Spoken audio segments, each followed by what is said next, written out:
Hello. आज हम एक बहुत ही इम्पॉर्टेंट टॉपिक पर बात करने वाले हैं, जो नए भारतीय नागरिक सुरक्षा संहिता यानी बीएनएसएस 2023 से जुड़ा है। ये टॉपिक है परिवार के सदस्यों के लिए भरण पोषण, जिसे हम आम भाषा में मेंटेनेंस कहते हैं। ये एक ऐसा कानून है जो हमारे समाज के सबसे जरूरतमंद लोगों को एक तरह का सेफ्टी नेट, एक सुरक्षा देता है।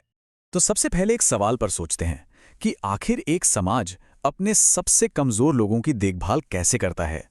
कैसे ये पक्का करता है कि कोई बेसहारा ना रह जाए? देखिए, इसका एक बहुत बड़ा और मजबूत जवाब हमारे कानून में ही छिपा है। कानून ने एक ऐसा सिस्टम बनाया है जिसमें कुछ कर्तव्य हैं तो कुछ अधिकार हैं, और यही सिस्टम ये पक्का करता है कि कोई भी अकेला न छूटे। अच्छा, तो इस पूरे टॉपिक को एकदम क्रिस्टल क्लियर समझने के लिए ये रहा हमारा आज का रोड मैप।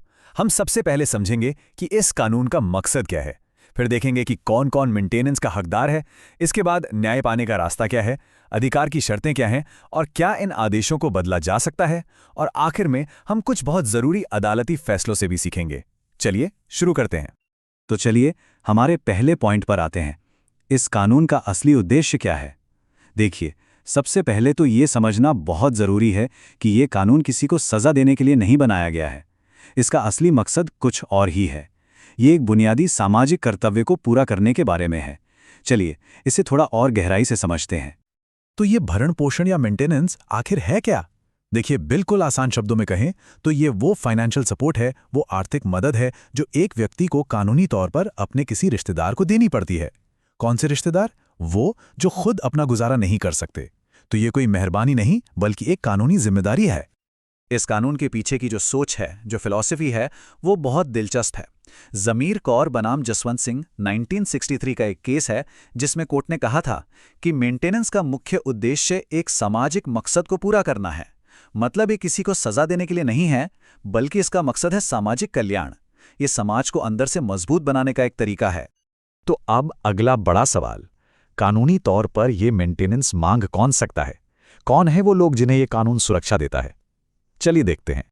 देखिए, भारतीय नागरिक सुरक्षा संहिता यानी बीएनएसएस की धारा 144(1) इसे बिल्कुल साफ साफ बताती है। इसके तहत 4 तरह के लोग मेंटेनेंस का दावा कर सकते हैं। पहली, एक पत्नी जो खुद को मेंटेन नहीं कर सकती। दूसरा, एक नाबालिग बच्चा, चाहे वो लेजिटिमेट हो या इलेजिटिमेट। तीसरा, कोई अडल्ट बच्चा जिससे कोई फिजिकल या मेंटल प्रॉब्लम है। और चौथा, माता पिता जो अपना भरण पोषण करने में असमर्थ हैं। अब यहाँ पे एक बहुत ज़रूरी बात है। जब कानून पत्नी शब्द का इस्तेमाल करता है तो इसका क्या मतलब है? क्या सिर्फ वो महिला जो अभी शादी में है? नहीं, इस कानून के लिए पत्नी शब्द का मतलब कहीं ज़्यादा बड़ा है। इसमें वो महिला भी शामिल है जिसे उसके पति ने तलाक दे दिया है या जिसने खुद तलाक ले लिया है, और इम्पॉर्टेंट बात, उसने दोबारा शादी नहीं की है। ये एक बहुत ज़रूरी लीगल पॉइंट है जिसे याद रखना है। ठीक है, तो हमें ये तो पता चल गया कि कौन मेंटेनेंस मांग सकता है, पर अब अगला लॉजिकल सवाल, ये मिलेगा कैसे? इसे क्लेम करने का असल प्रोसेस क्या है? न्याय पाने का रास्ता क्या है? चलिए अब इस पर बात करते हैं। तो ये पूरी प्रक्रिया धारा 145 में बताई गई है। सबसे पहला स्टेप है केस फाइल करना, और कानून इसमें काफ़ी फ्लेक्सिबिलिटी देता है। केस वहाँ फाइल हो सकता है जहाँ वो व्यक्ति है, या जहाँ वो या उसकी पत्नी रहती है, या फिर जहाँ वो दोनों आखिरी बार साथ रहे थे। दूसरा, सबूत। जो भी सबूत पेश किए जाते हैं वो उस व्यक्ति की मौजूदगी में लिए जाते हैं जिसके खिलाफ ऑर्डर दिया जाना है। लेकिन अगर कोई जानबूझकर कोर्ट नहीं आता, कोर्ट से बचने की कोशिश करता है, तो क्या होगा? तब मजिस्ट्रेट एक तरफा कार्यवाही कर सकता है, जिसे हम एक्स पार्टे ऑर्डर कहते हैं। मतलब न्याय की प्रक्रिया रुकेगी नहीं।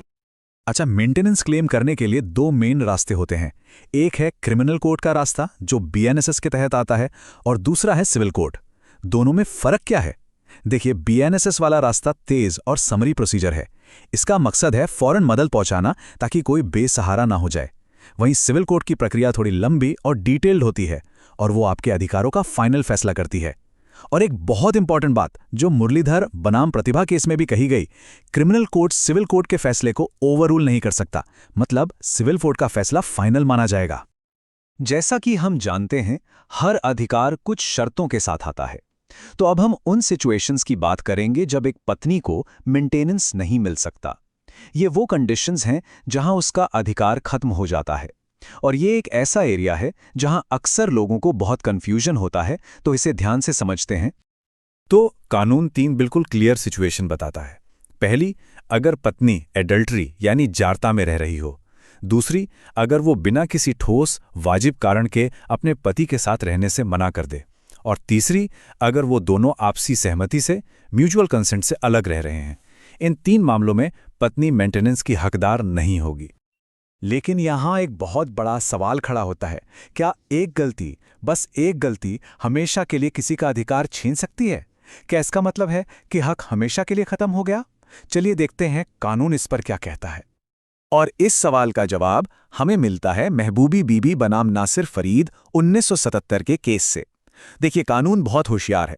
वो एक बार की गलती और लिविंग इन एडल्टरी यानी जारता में रहने के बीच फर्क करता है। कोर्ट में कहा कि मेंटेनेंस से इनकार करने के लिए यह साबित करना होगा कि ये एक लगातार चलने वाला व्यवहार है, एक कंटिन्यूअस कंडक्ट है। सिर्फ एक बार की गलती के आधार पर किसी पत्नी को मेंटेनेंस के अधिकार से बेदखल नहीं किया जा सकता। हम सब जानते हैं कि जिंदगी कभी एक जैसी नहीं रहती, हालात बदलते रहते हैं।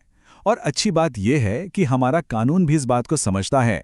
मेंटेनेंस के जो ऑर्डर होते हैं वो कोई पत्थर की लकीर नहीं होते, उन्हें बदला जा सकता है अगर हालात बदल जाएं तो।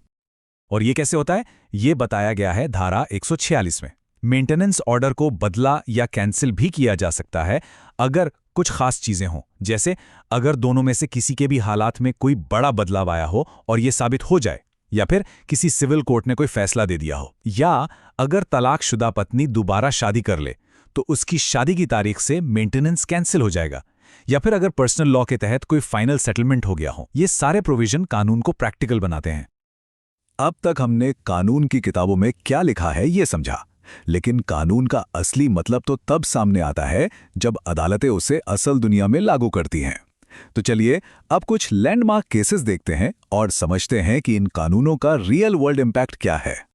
तो सबसे जरूरी बात जो अदालतों के फैसलों से निकलकर आती है वो ये है कि मेंटेनेंस की रकम, जो अमाउंट है, वो पति पत्नी के स्टैंडर्ड ऑफ लिविंग के हिसाब से होनी चाहिए। मतलब मेंटेनेंस का मकसद सिर्फ किसी को जिंदा रखना नहीं है, बल्कि उसे एक सम्मानजनक जीवन देना है, वैसा ही जीवन जैसा वो शादी के दौरान जी रहे थे। जसवीर कौर सहगल का 1997 का केस इसका एक बेहतरीन उदाहरण है।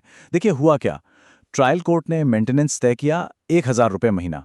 मामला हाईकोर्ट गया, उन्होंने बढ़ाकर 1500 रुपये कर दिया। लेकिन फिर मामला सुप्रीम कोर्ट पहुंचा। सुप्रीम कोर्ट ने देखा कि पति की इनकम और परिवार का लाइफस्टाइल क्या था, और फिर फाइनल अमाउंट तय किया 5000 रुपये महीना। ये केस दिखाता है कि कोर्ट्स कैसे ये पक्का करती हैं कि मेंटेनेंस का अमाउंट फेयर हो, उचित हो। और ये एक और बहुत पावरफुल फैसला है एस ब्रह्मानंदम बनाम एस रमादेवी 2007 के केस में कोर्ट ने कहा कि अगर कोर्ट को लगता है कि न्याय के लिए जरूरी है तो वो पिटीशन में मांगी गई रकम से ज्यादा मेंटेनेंस भी दे सकती है। सोचिए, ये दिखाता है कि न्याय करने के लिए कोर्ट के पास कितनी पावर है, खासकर जब हालात बदल गए हों। तो आखिर में ये पूरी बातचीत हमें एक बड़े सवाल पर लाकर खड़ा कर देती है। ये जो मेंटेनेंस का कानून है, ये असल में क्या कर रहा है? ये एक तरफ एक व्यक्ति के कर्तव्य और दूसरी तरफ दूसरे व्यक्ति के सम्मान के साथ जीने के अधिकार के बीच एक बैलेंस बनाने की कोशिश कर रहा है। और यही संतुलन है जो हमारे समाज की नींव को मजबूत बनाता है।